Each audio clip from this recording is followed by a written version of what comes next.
You know that feeling, right? That pit in your stomach, that sense that you've made a mistake, but you're in too deep to back out now. Well, today we're going to unpack that really powerful and often destructive little glitch in our brains. And believe it or not, all we need is a simple story about a gorilla named Gus and a half-eaten banana. I mean, really think about it for a second. That terrible movie you keep watching just to see it through? That job you secretly hate but you've been there for years? Or maybe that project that is just so clearly failing, but you keep pouring time and money into it? What is it that keeps us stuck? That feeling is exactly what we're going to get into, and it all starts with our friend Gus. So, let's talk about Gus. His story is super simple, but man, it perfectly illustrates the trap our minds fall into all the time. Okay, so the math here seems pretty obvious, doesn't it? 2 whole, untouched bananas are clearly way better than the rest of the one he's holding. The logical move? Drop the old one, go grab the new ones. It should be a total no-brainer. But here's the thing, Gus doesn't do it. He's just frozen. And why? Because he looks down at that bite mark, and in his gorilla brain, it's not just a bite anymore. It's an investment. It's a commitment he's made. Walking away now would make that first bite feel like a complete waste, a loss. And that feeling is so incredibly powerful that it just paralyzes him. That paralysis, that feeling Gus has, that's the fuel for a really powerful glitch in our own minds. It has a name, and it's called the sunk cost trap. So a sunk cost is basically any investment you've already made that you can't get back. It could be time, money, effort, emotional energy. It's gone. That movie ticket you paid for, those years you spent in a bad job, those are all sunk costs. Now, logically, they shouldn't have any impact on your next decision. But yeah, our brains have a very different idea about that. And this slide just lays it out so perfectly.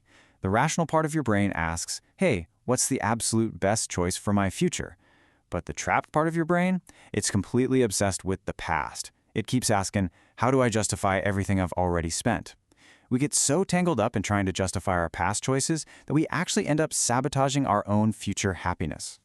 So why? Why does our brain get stuck like this? Well, it pretty much boils down to 2 really powerful psychological forces that are at play. First up is something called loss aversion. Psychologists have found that for our brains, the sting of a loss feels about twice as powerful as the pleasure of an equal gain. Let that sink in. So when you think about quitting that project, your brain doesn't see a smart pivot or a new opportunity. Nope, it just sees a big flashing red light that says loss. And our brains are just hardwired to hate losing more than almost anything. The second driver is our deep need for self-justification. I mean, we all like to think of ourselves as intelligent, competent people, right? We make good decisions. That's a core belief about who we are. But what happens when we're staring at evidence that we made a really bad choice? It creates this intense mental friction. Psychologists call it cognitive dissonance. Your brain is trying to hold 2 completely contradictory ideas at the same time. I am a smart person, and I invested my time and energy in something foolish. To ease that tension, it's often just easier to double down on the bad decision than it is to admit you were wrong. You know, this whole struggle, clinging to a bad choice because the future feels so uncertain, it connects to another super famous psychological experiment you've almost definitely heard of. The marshmallow test, right? 1 treat now, or 2 if you can just wait a few minutes. For years, we thought it was a simple test of willpower, but newer research shows it's actually more about trust. See, kids who came from unstable environments where promises were often broken, they almost always took the 1 marshmallow right away. Why? Because they couldn't trust that the second one would ever actually show up. And that connects right back to Gus.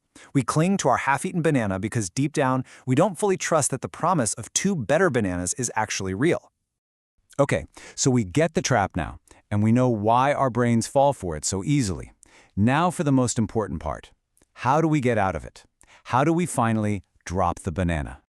Your escape plan has 3 key steps. First, you have to mentally just erase the past by reframing the whole decision. Second, you've got to shift your focus from what you've lost in the past to what you stand to lose in the future. This is all about opportunity cost.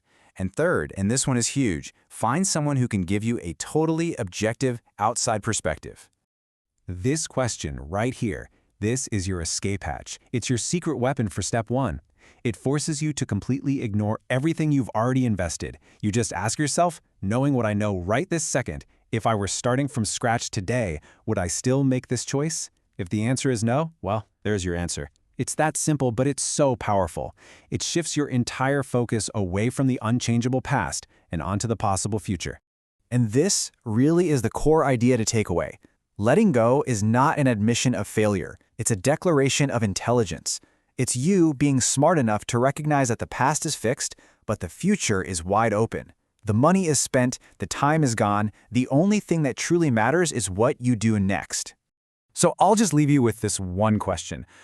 Let's be honest, we've all been Gus at some point, stubbornly clutching a half-eaten banana. What's yours? What's that sunk cost in your life that's holding you back right now? Because just recognizing it, that's the first and, honestly, the most important step toward finally letting it go.